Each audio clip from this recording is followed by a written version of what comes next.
ไปอยู่กับซอง VNK กับซองบ่าวเทศคนเมืองนาเนาะเบิ่งหน้า เอามือนี้กับพบกันกับบ่าวเทศคนงานเนาะเนี่ยที่พาไปงานนอเปเจ้าแม่น้องน้องใสงานกินเจียงเนาะยังไงก็นำมาเลยเนาะ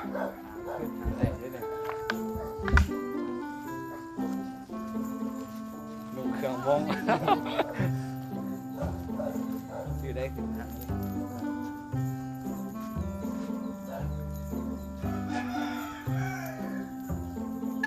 มาเบิ่งเขาเองเราไปเจ้าเนาะชิมว่านั่นแหละเรามีคนแล้วสิพามาซ่องสาวเขาวงเนาะเขาก็ไปเบิ่งเขาเจ้าโยนมาคอนเลยไอ้บนซอกคู่โยนนะ โอ้ยซอกเหรอวะให้น้องซอกให้ก่อน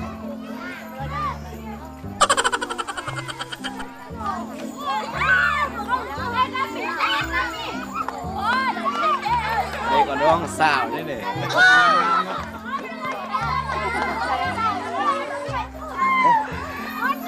สาวเลยแม่นี่ก็คือผู้สาวว่าเมตตาคุงงามๆเนาะไม่เห็นกาจุดท้ายเลยงานบุญเนี่ยเนาะเที่ยงเนาะเนาะเป็ดเจ้า เป็นเจ้างง มีแฟนแล้วเต้ บ่มีดอกพี่ โอ้ยแม่นแล้วสนะ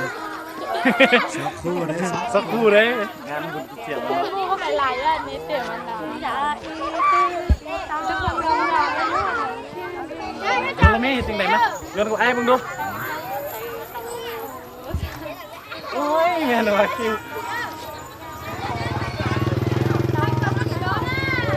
โยนหมกคอนเด้อนี่นะ โยนมาคอนเนาะโยนมาคอน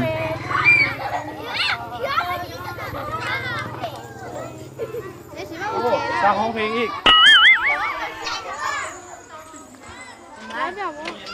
อยู่ดอนแอนวะเอาฝากติดตามเด้อช่องบ่าวเทสคนเมืองงานเนาะหรือว่าช่อง VNK TV เนาะของหนุ่มวงกีเนาะมื้อนี้ก็สิมาเบิ่งงานกิจเจียงอยู่ที่ปนซาดเมืองงานแข่งลมไซของเขาเนาะเป็นจังได๋ก็เอาสาวนี่ก็คือการโยนหมักถอนที่ปนซาดนี่มีแตะปูงามๆ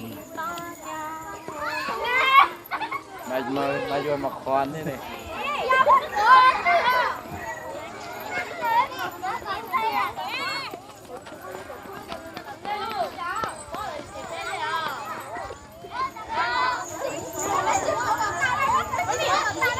มันอะไรยังบ่สร้างโยนมาคอนนี่นี่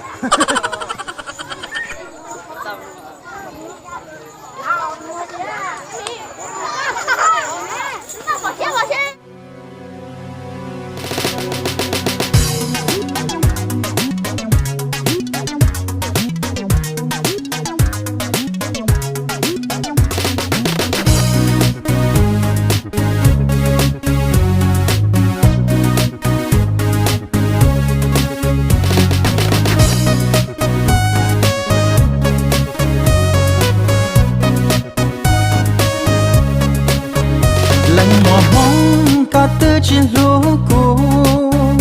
thao vật tu thao thao cu lý con lần mùa mong có tư chữ là mùa là nhỏ nơi nhỏ đời có lúc xa lần mùa mong có tư chỉ gió cũ thao niên nụ sẽ sau đời tu ấp tiêu นี่ก็หาก็ได้ใส่ชุดมงเป็นครั้งแรกเนาะคือบุคือก็ต้องขอโทษนำเด้อสาวงามเนาะ คำแรกของไอ้พี่น้อง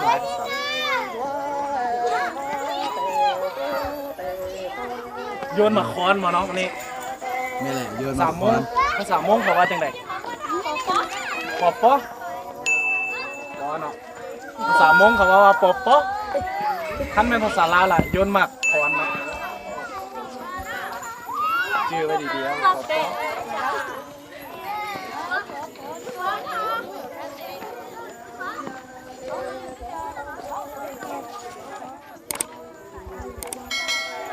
ทางโรงเรียนจักนึกทางโรงเรียนจักนึกโอ้ย เขากบ คัดเองสาวสุดพอมงเมนตะคนงามเลยโอเคน่ะไอเต้จะนี่ตกเนมบุพิษอย่างนั้นนี่ก็คืออันนี้ก็คือการโยนหมากคอนมาอยู่คุณซ่าที่ร้านคุณซ่าเป็นจังใดก็อย่าลืมฝากกดติดตามเราด้วยให้กำลังใจเนาะครั้งแรกนี่นะเอาน้องสายครั้งแรกในชีวิตได้ที่ได้นุ่งซุปข้าวมุ้งเนาะแล้วก็มาเห็นผู้สาวแม่นแต่คนจุ๊บๆงามๆดีใจหลายนะนี่ก็เรื่องสาวยืนแถวนั้นเนาะ สาวสุภาพมุ้งเนาะไปเลย แม่ได้พูดน้ำเนาะเอาที่ลองปากมงเนาะ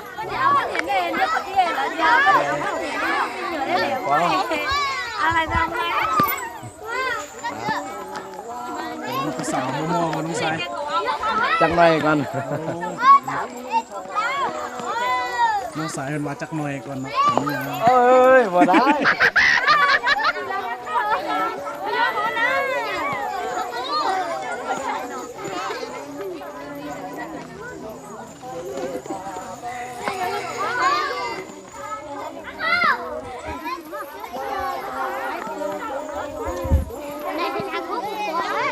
เขาจะเฮ็ดตกแล้วไปย่องผู้สาวน้องสายแหละแปลว่าภาษามุ้งเนาะไอ้บูเลย เดี๋ยวน้องไป เดี๋ยวจักหน่อยเนาะ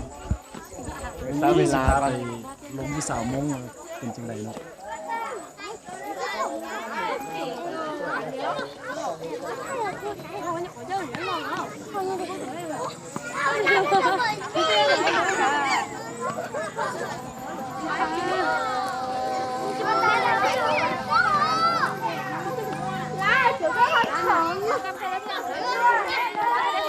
ผู้สาวงามๆเนาะที่ผู้สาวเนาะสาวสิยัง คือนาง นางคนนั้นเลยฮะ ปลาเด ปลาแดกโมเมนต์ เด้ เด้ เสื้อ ปลาเด ปลาเด ปาเด้เป็นเสื้อปาเด้สิ ปลาเดเนาะ ก่อนเด้ กุลีนาง ดีนาง นี่ก็เป็นภาษาสมพรมงเนาะ ผมว่าเบอร์โทร มวยอะ สาวต้องเบอร์โทรแล้ว นี่เหรอ เบอร์หายจ้ะ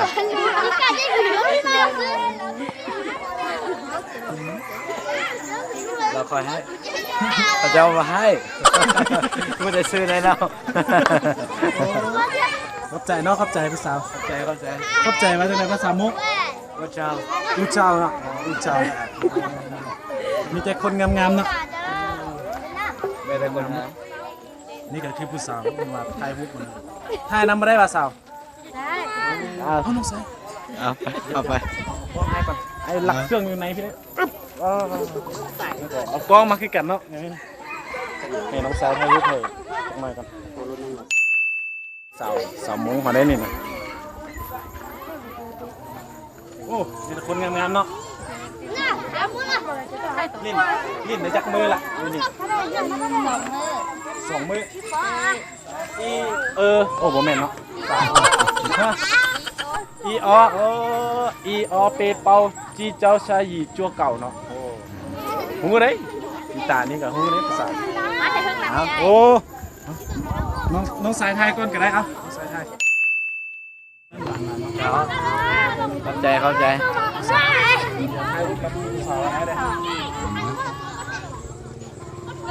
มื้อนี้มียูทูบ เดี๋ยวเขาจะเป็นไทยพุทธนำผู้สาวสาวมงอยู่ที่คนสะอาดเลื่อมนะโนเด็ดออกเนาะ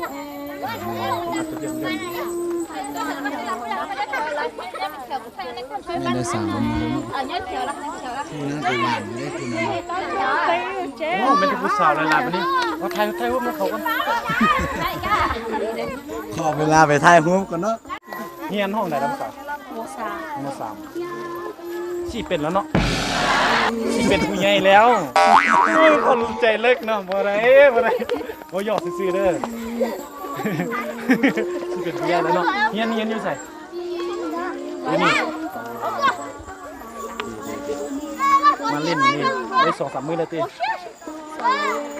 ผู้สาวอายๆหน่อยนึงเนาะสาวขึ้นไม่แล้วเนาะน้องสายเบิ่งทางหลังเลยเด้อ ไม่ได้สาวเนี่ย หากนเลิกจากโรงเรียนได้นี่ไปพุ่นนำไปเบิ่งทางด้านนั้นเลยก็ได้ ไปเบิ่งทางเขาเจ้าล เป็นเด็กน้อยเนาะนี่บางทีคนสะอาด ำใช่ผู้ใหญ่ก็อยู่นี่มั้งบุญมีอย่างอยากเว้าคลิปนี้นะมีแต่พามาโลกพามาเที่ยวเบิ่งวิถีชีวิตนี่แหละ วัฒนธรรมเนาะของสุเผ่ามงเฮานี่นี่ละ สักแปลก มือกล้องกันมาเห็นเป็นครั้งแรกที่กันอยู่ที่คนสะอาดเนาะมองซ้ายพามา วันนี้นุ่งสุดมองเต็มที่วันนี้นะเต็มที่กับสุดห้องมีในเบื้องเขาเจ้า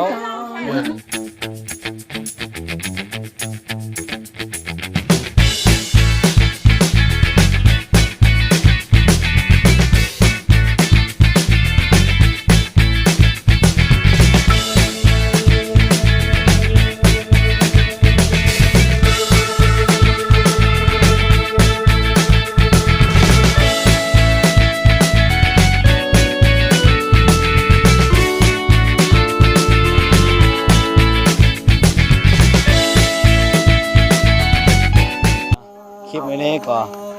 พาเที่ยวเบิ่ง3 โมงก็สุดสำนี้แล้วเนาะ นั่นแหละเป็นจังใดก็อย่าลืมฝากกดไลค์กดแชร์กดติดตามด้วยเด้อทางพี่น้องชาวเมืองงาของเราเนาะคือช่อง VNK กับช่องเบาเทศคนเมืองงาเป็นภาษาไทยเนาะช่อง VNK แทนเป็นภาษาอังกฤษเนาะมีจังใดก็หรือว่าผิดพลาดประการใดก็ต้องขอโทษขออภัยนำเด้อ เพราะว่ายังเป็นมือใหม่เนาะ YouTube มือใหม่เนาะเนาะขอขอบใจเนาะ ขอจบคลิปเพียงสำนี้เนาะ ค